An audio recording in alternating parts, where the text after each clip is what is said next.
Hello, folks. This is Joe from My Geek Scene. I'm here with Nanners of TooStupidGamerz. Nanners, how are you doing? I'm doing great. Thank you for asking. How are you? Not too bad. Not too bad on this Sunday evening. Well, for those of you who don't know, Nanners is a YouTuber and, as of late, for the last 2 years, a documentarian. So, you have a gaming channel. So why don't you tell us about your gaming channel? Yes, gaming channel. So we do a gaming channel on YouTube. It's called TooStupidGamerz. We've been doing it for about 3 years, and it's kind of something that's more of like a homegrown hobby for us. Both of us me and my friend were both big into video editing and filmmaking and, of course, video games. So we just came together and decided to create our own YouTube channel.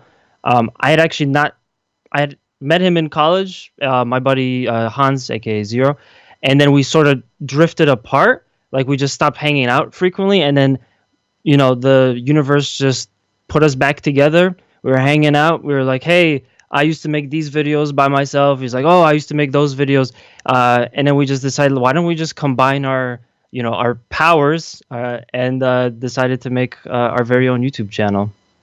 Awesome. Well, I've checked out a few of your videos, and I've noticed the ever-changing wall of posters behind you two. So what is the story behind the wall of posters? Posters are really important to me because I remember when I was young, I was not allowed to have them up on my wall. So the second is like, yeah, this isn't an issue anymore. Let me just put up as many posters as I like. I've always been a fan of videos that I've seen on YouTube where they have good backdrops. And yeah, I mean, one thing led to another. I go to a lot of conventions. They give out posters. I just started to put them all over the place. It started out really small, and then at some point it just got so big that it covers. I'm actually looking back now, but it covers about half of one side of one of the walls in my room. Do you have any most cherished posters? Most cherished posters. We do have a poster up there. Well, we took it down. It was from New York Comic Con. It's been up there for so many videos. We try to update them all the time, update the wall all the time. But I actually won that one in a random convention giveaway from New York Comic Con. So that one was pretty cool. I also have a Bit Brigade and Night of the Round poster that I got from MAGFest, which was really cool. I love the art style on them. All my posters are great. They're so great. It's like picking a favorite kid. The boys in Night of the Round would be happy to hear that, actually, that you have a poster. Absolutely. It's a really cool poster. You have them on stage, and in the audience it's a bunch of Final Fantasy characters. That's awesome. That is awesome. Obviously, since you're a gaming channel, and you talk about games, favorite games? Favorite games. So my personal favorite game of all time has been for a while now, Legend of Zelda Majora's Mask. I just decided on it. I was obsessed with the art style, the music, the story. It just quickly became my favorite Zelda game, and then I decided it was my favorite video game of all time. Outside of that, I like Fallout New Vegas. I like a lot of JRPGs like Ys. Valkyria Chronicles is one of my favorite gaming series. So stuff like that. Some shooters here or there, puzzle games, things like that. Well, I have to tip my hat to you. Thank you for saying Majora's Mask. A lot of people like to say Ocarina of Time, and that is not even close to being my favorite. I know it's an unpopular opinion, but I cannot stand that game. I will take Majora's Mask all day, every day, over Ocarina of Time, or Ocarina, however you want to pronounce it. Right. Yeah. I feel like Majora's Mask it came out after, so it already had the benefit of fixing some things that weren't perfect with Ocarina of Time. A lot of people were not a fan of the, even though it's an unpopular opinion, a lot of people were not a fan of the fixed camera perspective for Ocarina of Time. It was very Resident Evil-esque. But yeah, there are a lot of things that are not too great about Ocarina of Time. Majora's is my favorite. Just the art style is great, and I like the concept of going back in time every 3 days. Oh, I could tell you the exact moment when I decided that I absolutely hated that game. Because I played it and I beat it. Because years ago I went on a Zelda kick. You mentioned it. You mentioned the problem, the fixed camera angles. So you know how you're in the, I want to say, the fire temple, and you had to step on that switch and then run up those steps to get that hammer? Sounds familiar. Due to the camera from that game, I kept falling off because there's no way I could actually accurately land on it. And I was just getting so frustrated that I was like, once I'm done with this game, I'm never playing this again. I mean, I saw it all the way through, like some, I guess, masochistic tendencies, but I made it all the way through that game. But man, I couldn't stand it. Maybe if I decided to play like the remake, I might have a different opinion. But for right now, the original version, no thank you. Yeah. Yeah, definitely check out remakes when they come out. They do tend to fix some stuff, but I mean, if it wasn't your cup of tea back then, it may still not be. For sure. So, underrated games. I mentioned Valkyria Chronicles. I think it's grossly underrated. I am obsessed with that series because it's like it combines anime and video games in this just perfect marriage of entertainment. I love that it's like a visual novel, but then it also combines these unique elements of strategy games that we're not even too familiar with here in the West. We don't really get that much strategy games over here.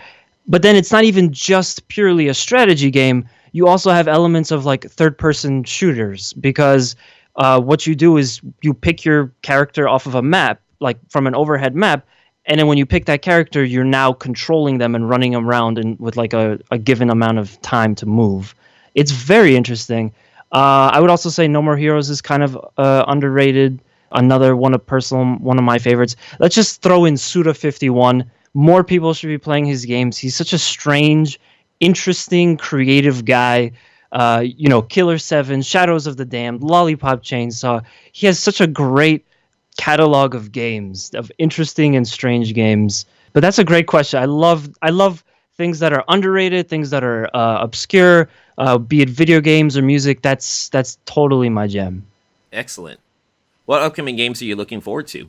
Kind of fell out of like following up on this game on the regular, but Ys is either already out in Japan or it's going to be out in like a couple weeks.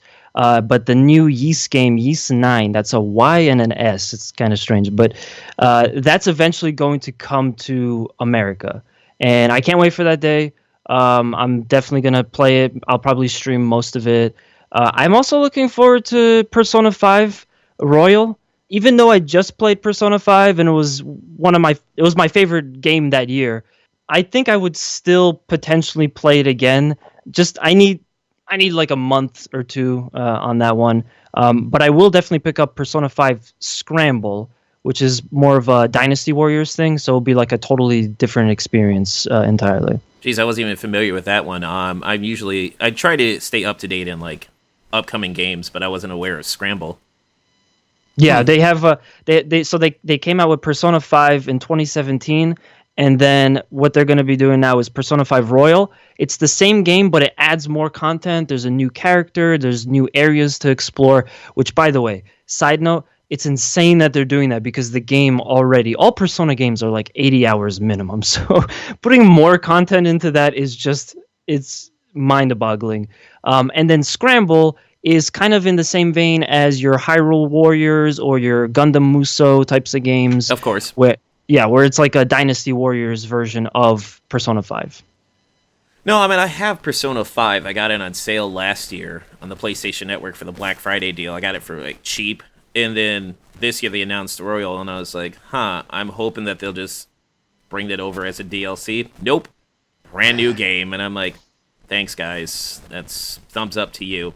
I just wish that they would allow like DLC edition for those so you can update, so you don't have to buy a brand new game, but capitalism.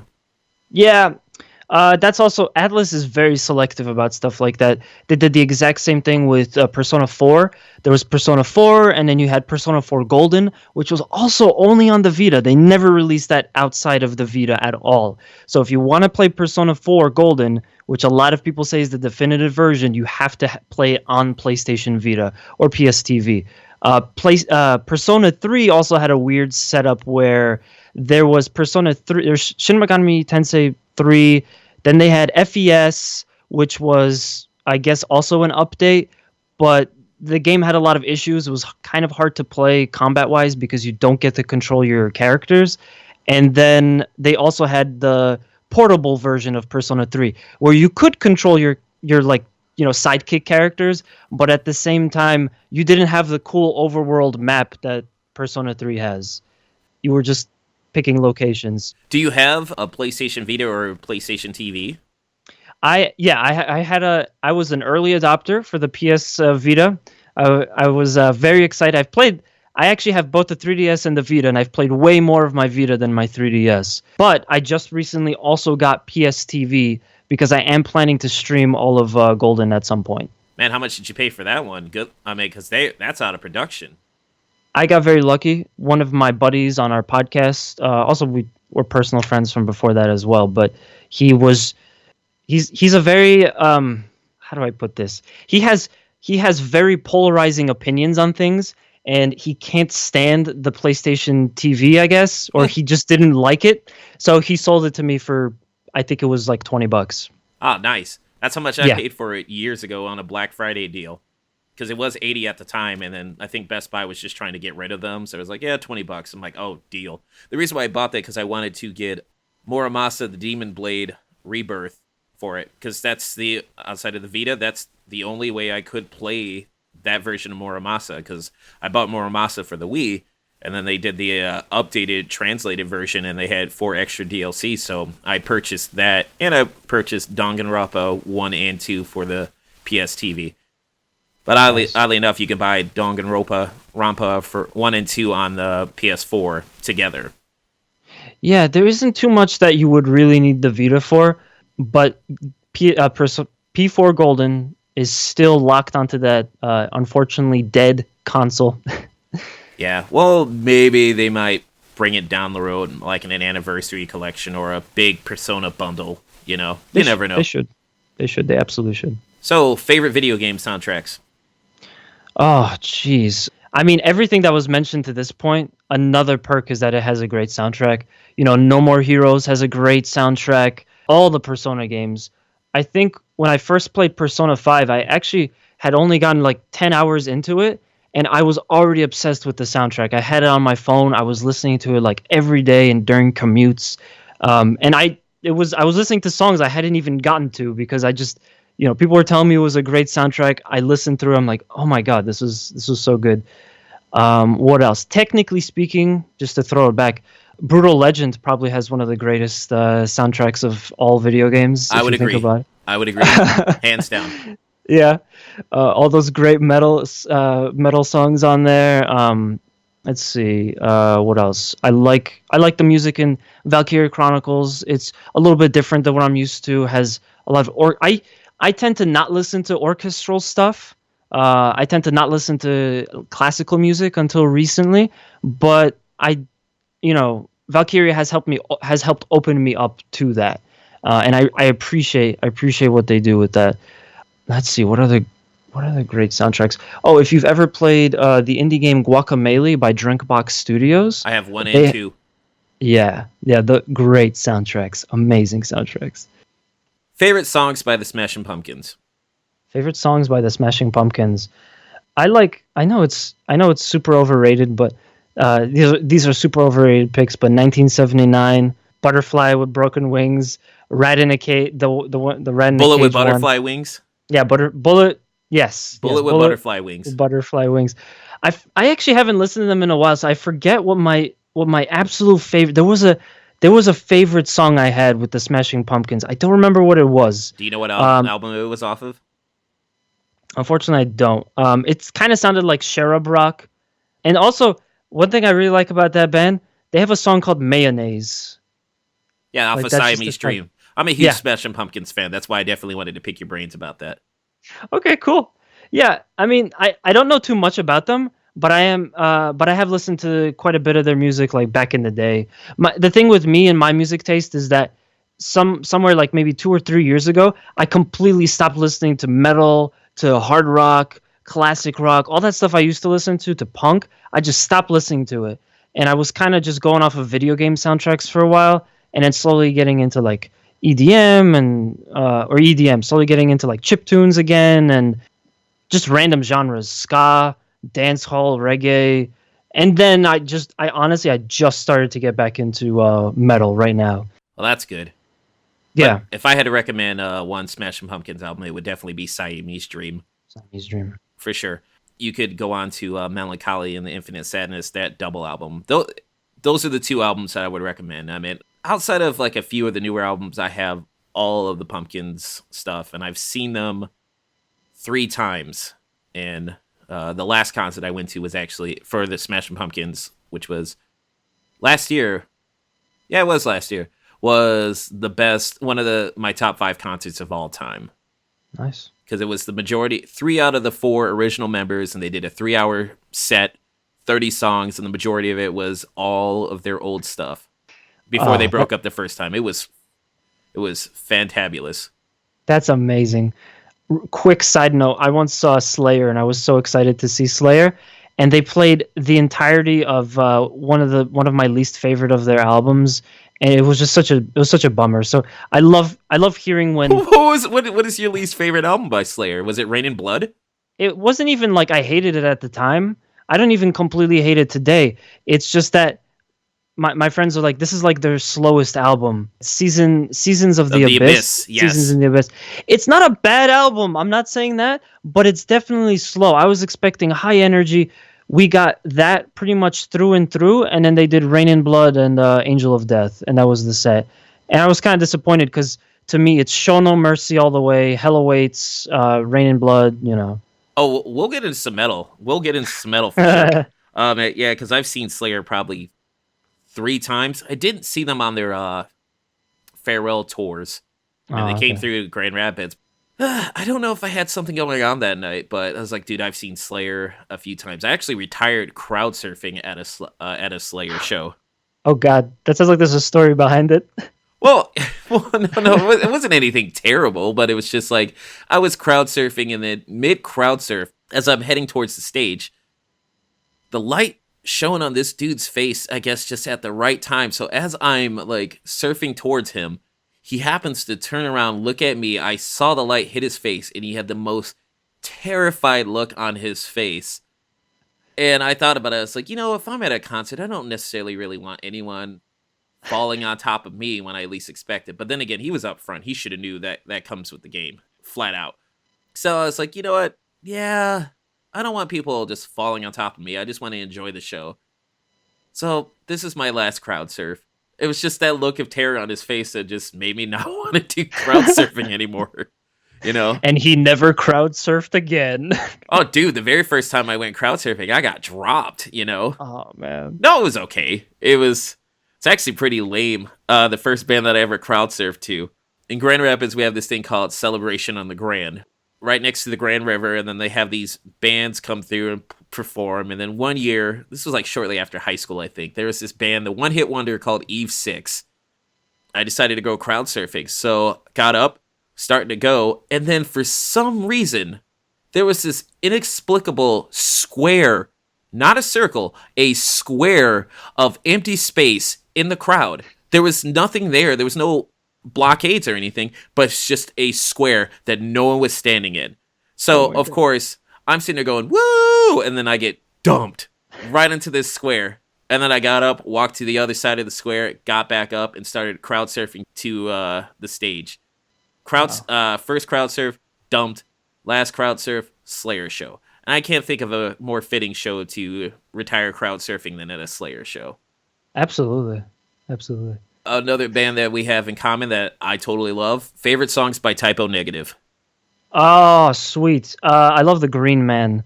That is a great song because it's, I like that Typo Negative. I always have a good idea of what I'm in for, but the Green Man is such a different song. It's so chilled out. I also love everything off of October Rust because a really long time ago, I was a young man. I was just reading like manga, and I had music playing on in like a YouTube playlist, and it would just kind of come up. And all of a sudden, October Rust came up, and it actually like synced up perfectly, like with the tone and the feeling of the manga that I was reading. And ever since then, I've always had a really like good soft spot for them. But I appreciate how melancholy and how bleak their music can be sometimes. It's good. I like My Girlfriend's Girlfriend. Yep. That's a fun song. I like, Black Number One, of course, is a great song. I mean, I love that in that song, he does this thing with like his throat. He makes this like ASMR-y kind of song that it almost sounds like he's being choked. That to me is the pun intended, the nail in the coffin for when people say that Pete Steele is basically was, rest in peace, was basically Dracula. He was good looking, the chicks dug him, and he sounded like Dracula. He just sounded like this big intimidating monster. It was great. Well, the thing I love about Typo Negative was the humor that they have always incorporated throughout their albums. And I don't know if you've ever seen any of their home videos. No, I have not. Oh my goodness. The home videos. All right. So, Pantera back in the day. At least I hope you do. I do. Pantera had released their home videos. Because back in the day, bands would just release home videos.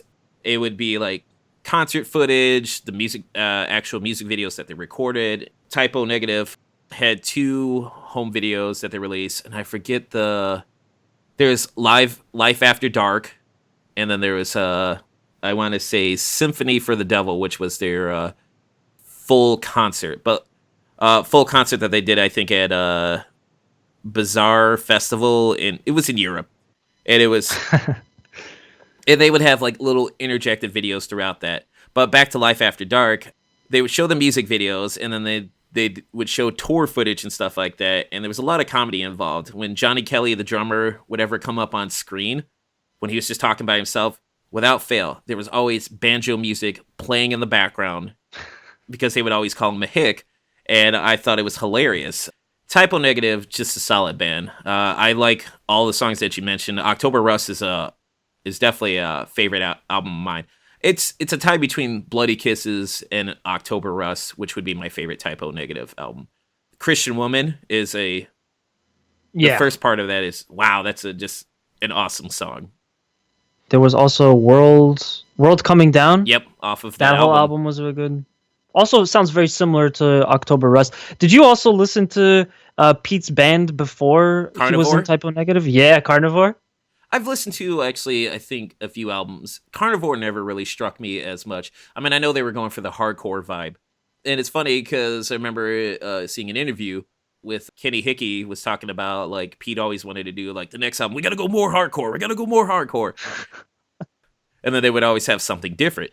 When I would listen to some of their songs, I'd be like, okay, I can definitely hear the hardcore presence in it. Obviously, like, Kill All the White People, that's definitely a hardcore song right there.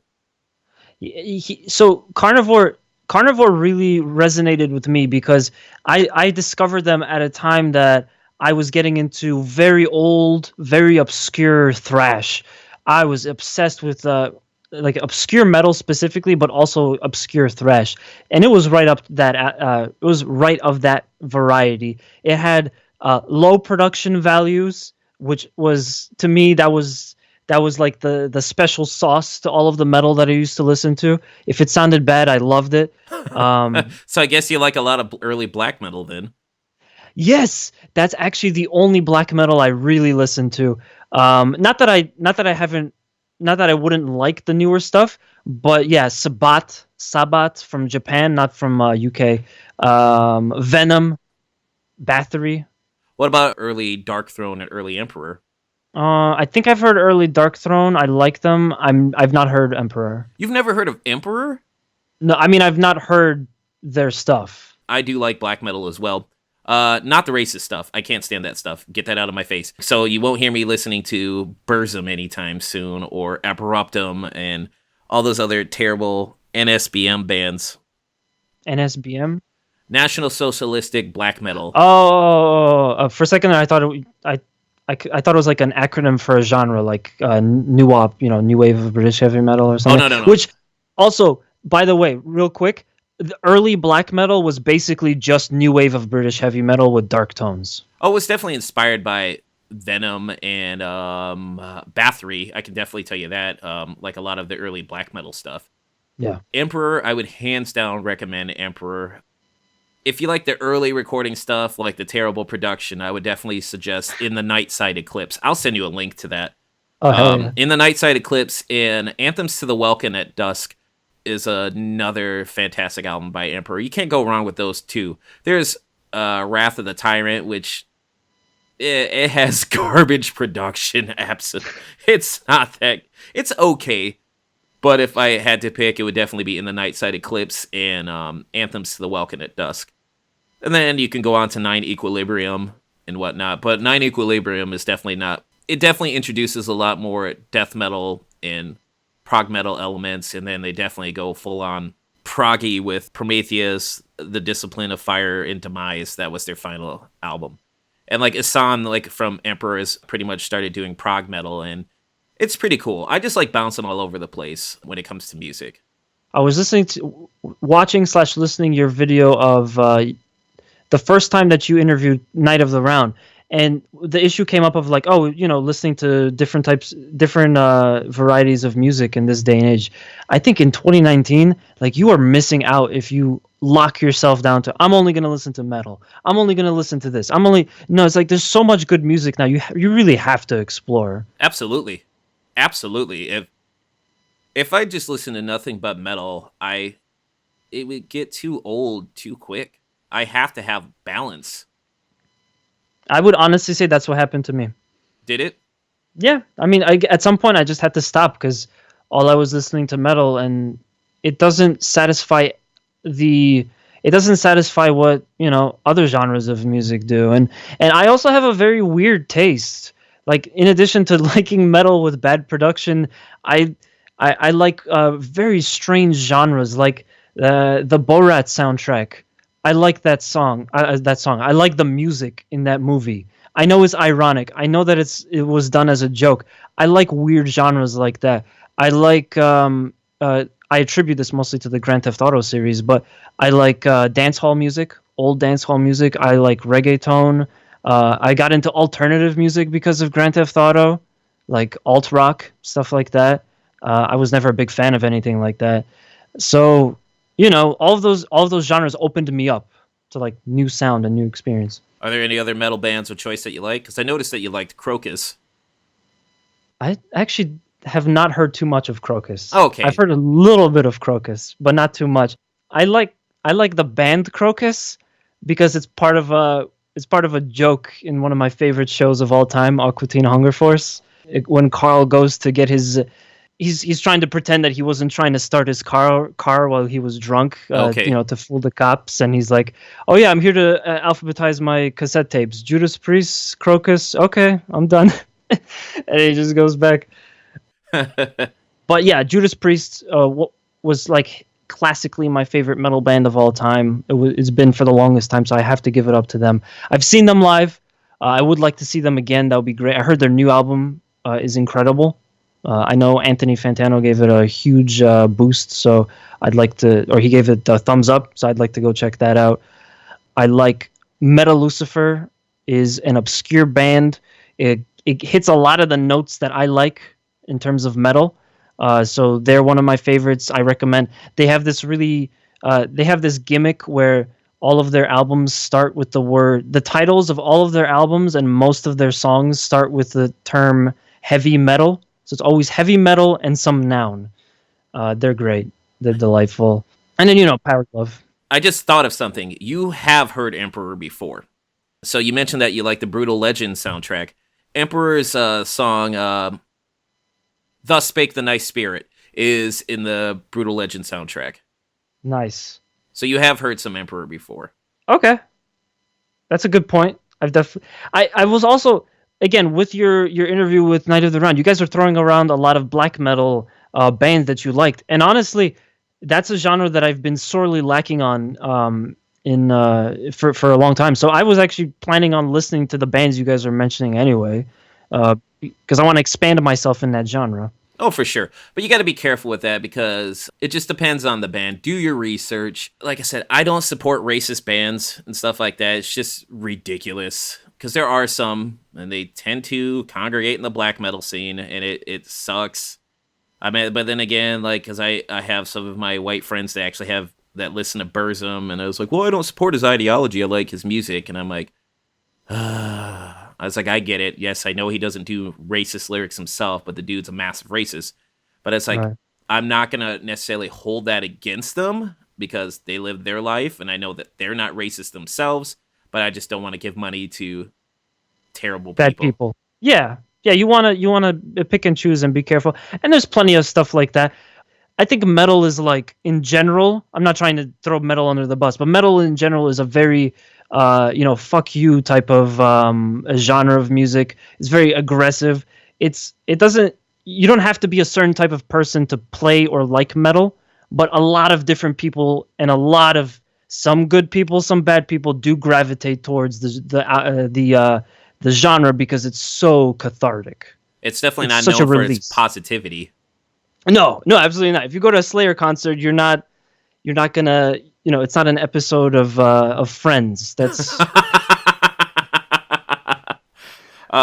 Since you said you were going to listen to some of the recommendations, I definitely would recommend Portal. It's definitely it's not a black metal band, but like their earlier recordings, like it is intentionally murky. I'll send you some links. But yeah, Portal is one of those death metal bands that they're focused strictly on horror.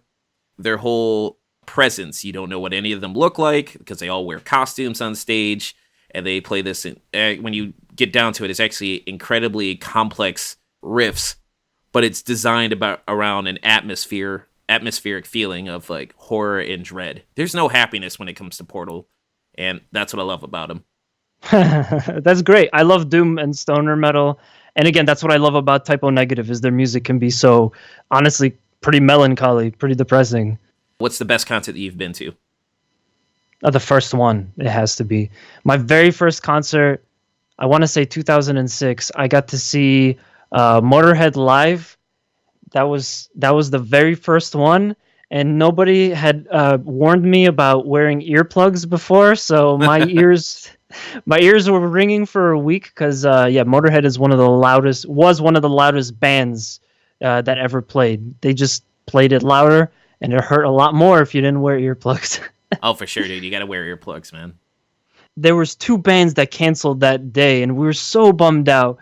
But the thing is that Motorhead always had a great habit of they had such great opening acts. There was Nashville Pussy open up for them. They had this band called Year Long Disaster. Valiant Thor opened up for them. These are all like great bands that I would have never heard of before.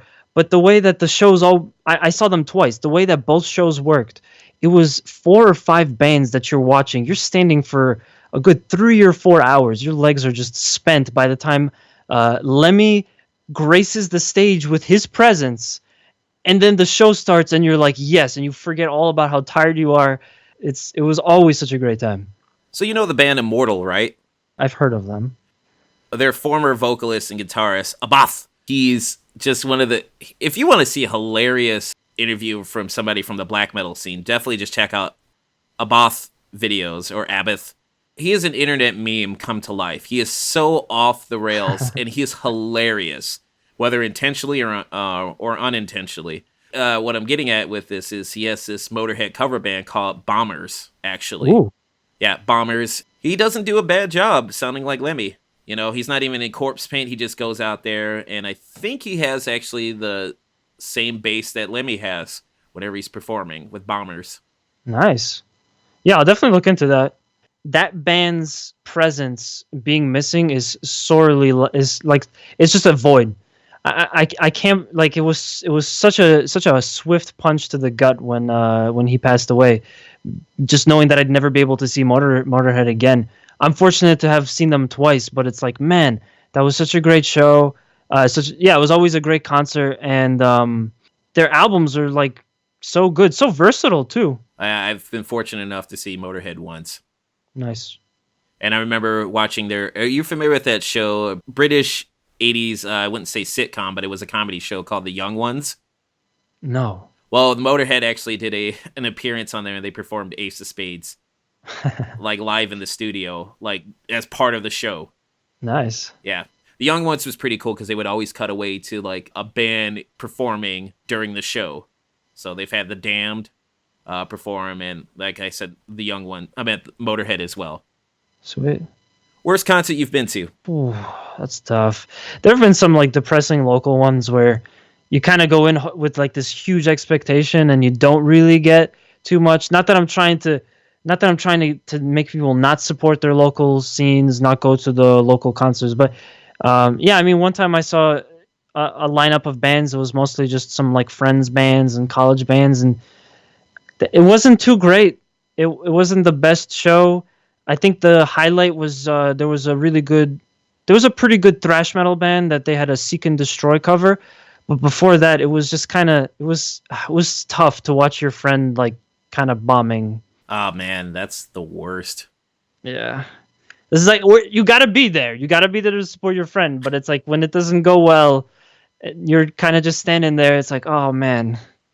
I haven't been privy to that experience, but I have seen some bands just die on stage. Like the bands that I go support, like my friends' bands, they actually happen to be good. Otherwise, I'll go if I like the band.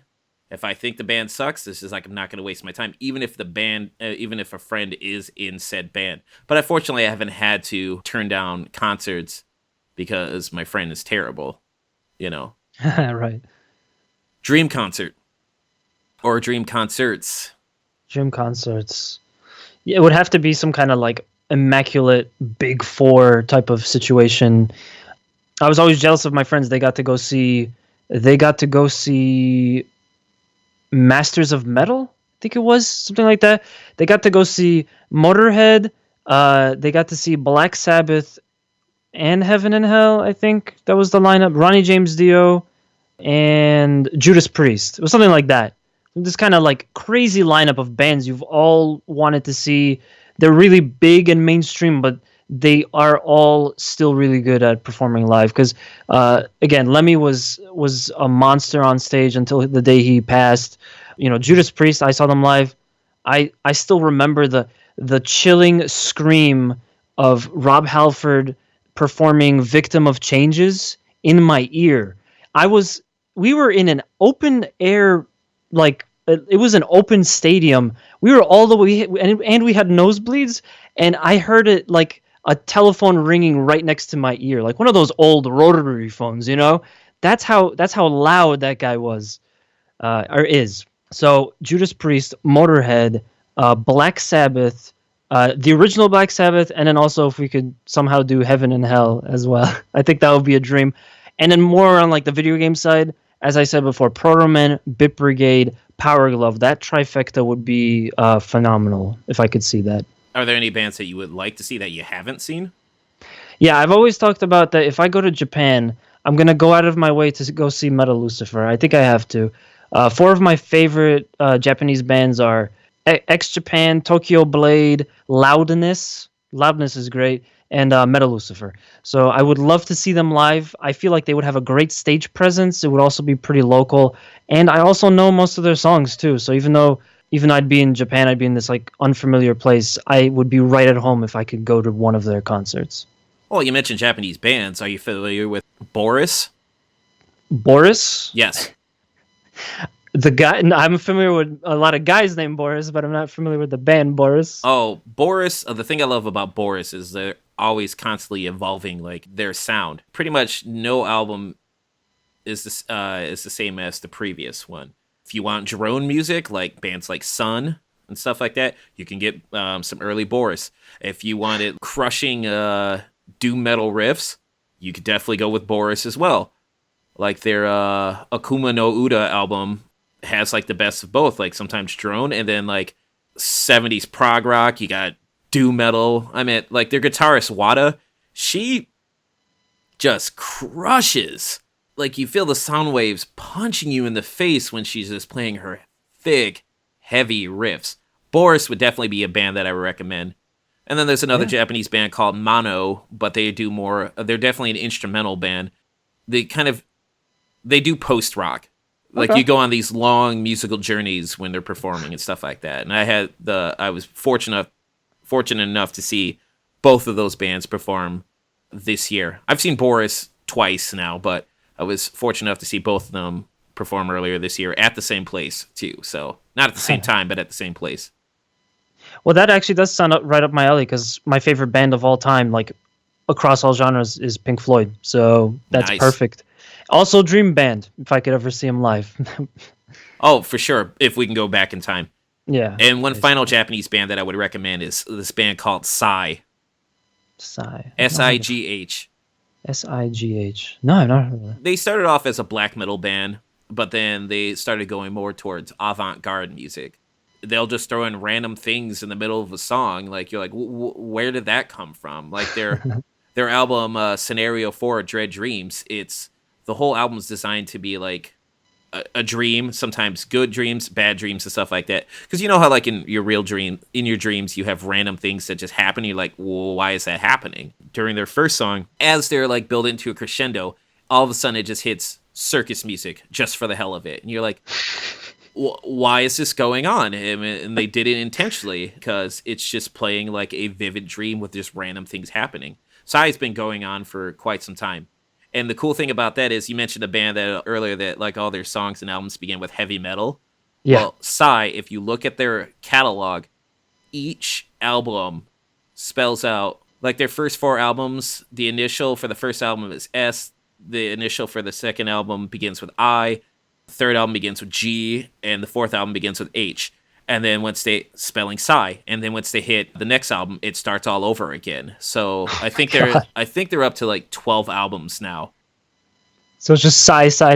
Like that's what it spells out. If you put it like if the first letter of like each album, it will always be Psy. But like they always change it up like with each album. I love that band. That's cool. I dig interesting concepts like that. We're going on to the last topic of this interview, skateboarding. Because I know you're a skateboarder, so who are your skateboarding idols? Definitely Rodney Mullen. Dude, that was the one I was going to say. I love Rodney Mullen. I'm not a skateboarder myself. I'm sorry for cutting you off, but yeah. Totally fine. So continue. Yeah. Rodney Mullen is not only is a legend, but he's a straight up innovator. He's also a very smart, intelligent guy. He loves math. He's a very quirky guy. He did a really cool TED Talk that I would recommend anybody to check out, where he talks about mostly what skateboarding means to him and like how he used it to overcome certain things and to motivate himself. It was pretty cool. Also, he did an onstage kickflip, which was like, that could go either way. Skateboarding is very probability. You know, it could go one way, it could go another way. So you gotta love Rodney Mullen. He invented like half of the tricks in the book. Let's see who else. One of my favorite. I mean, there's just like I'm saying, like favorite metal band. There's so many great pro skaters. Jamie Thomas was amazing. Is amazing. He still skates. Andrew Reynolds, aka the Boss. I love all of his videos. They're so good. In terms of more like I like Bucky Lasek. I've been paying attention a lot to his Instagram because he still posts like I've been aware of Bucky Lasek since I originally picked up a Tony Hawk Pro Skater game, which is where I originally got into skateboarding, and he's still skating and he's still killing it on these giant like 20-foot ramps, and you could always catch that on his Instagram page. So I mean, yeah, there's too many. But those are definitely some of my favorites. What about Daewon Song? Yeah, Daewon Song is really cool. Daewon and Rodney have this great series where they, for a while, I don't know if they kept doing it or if they're still doing it now or they're going to make another, but Rodney Mullen versus Daewon Song, basically. It was originally part of like a World Industries. It was a bonus on a World Industries video. And then it turned into its own thing for their company, Almost Skateboards. So there was round 1, round 2, round 3. And it's just cool because they're both super tech guys, very technical skaters, a lot of complicated tricks, a lot of unique NBDs. That stands for never been done before. So stuff you just haven't seen anybody do. And, it's like putting 2 boxers against each other, like 2 really like high level boxers. It's just going to go back and forth. Like, oh, Rodney did this. That was amazing. Like Daewon did this. That's amazing. And you honestly can't even begin to quantify which one is better. It's just it's not doable, you know? If you were making your own skate compilation video, what bands or groups would you like to feature? So in terms of like a skate movie or just a montage of clips put together? Montage of clips, like the skateboarding videos from, well, I guess for me, for back in the day. I'm not a skateboarder myself, but I've always been amazed by seeing what people would put together and stuff like that. And obviously it would have a background band. Okay. Yeah, because I actually had an entire film planned out in my head, which so the way I operate video editing wise is I usually start from music. The music is like I fully believe that music is 50% of a video. So most of the time it ends up inspiring how I start to put things together, how I cut up the clips, what kind of color correction I'm doing and stuff like that. I came up with a whole video from scratch based on a couple of songs I would randomly string together. And I'm really sorry to say I'm not comfortable revealing it because to me it's like a golden egg that hasn't hatched yet. It's like I may still use it for somewhere. So for the movie, right? For the movie, yeah.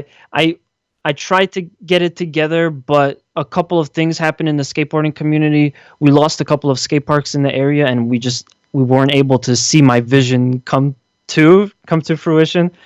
But yes, to answer your question, if I had to source music, I like alt rock music for skateboarding videos. Something that's obscure enough that you haven't seen it in a bunch of skate videos. That's also pretty important.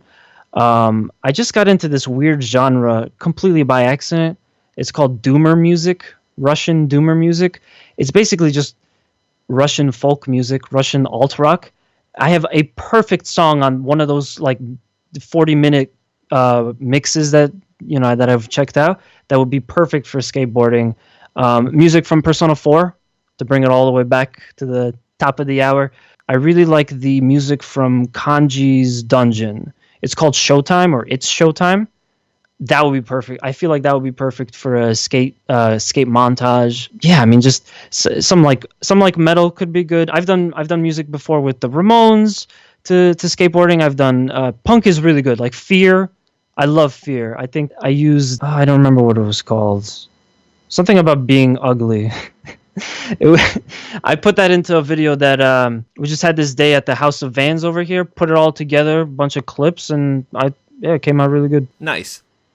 So, final 2 questions of this interview. What upcoming projects would you like to promote?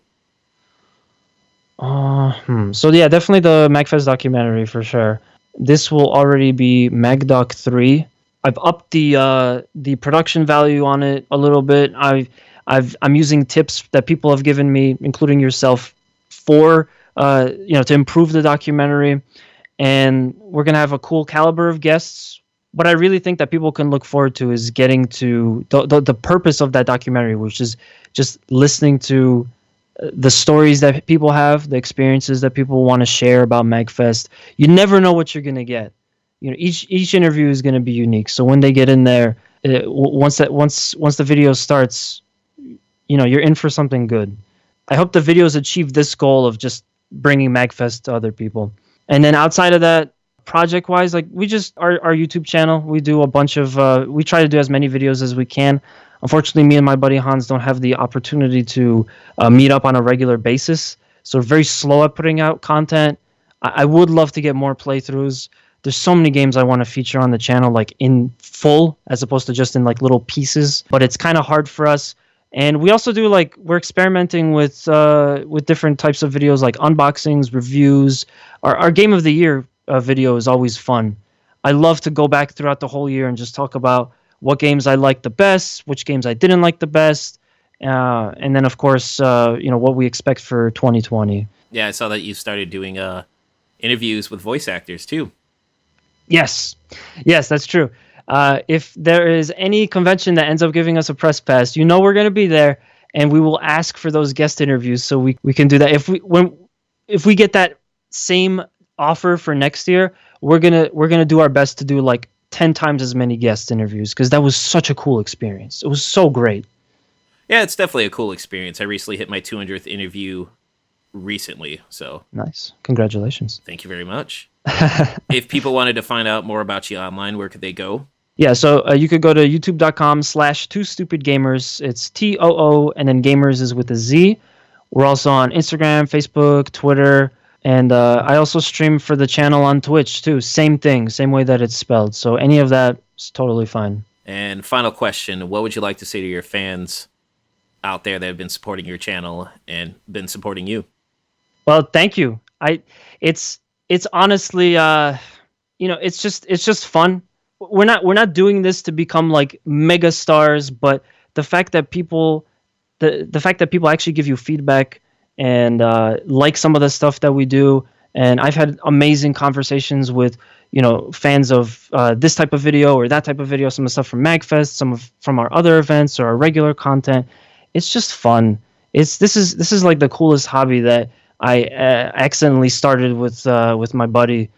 So thank you guys so much for checking us out all these years. We will continue to attempt to entertain you for as long as we're physically able to. Well, Nanners, thank you so much for this interview. Absolutely. Thank you for having me.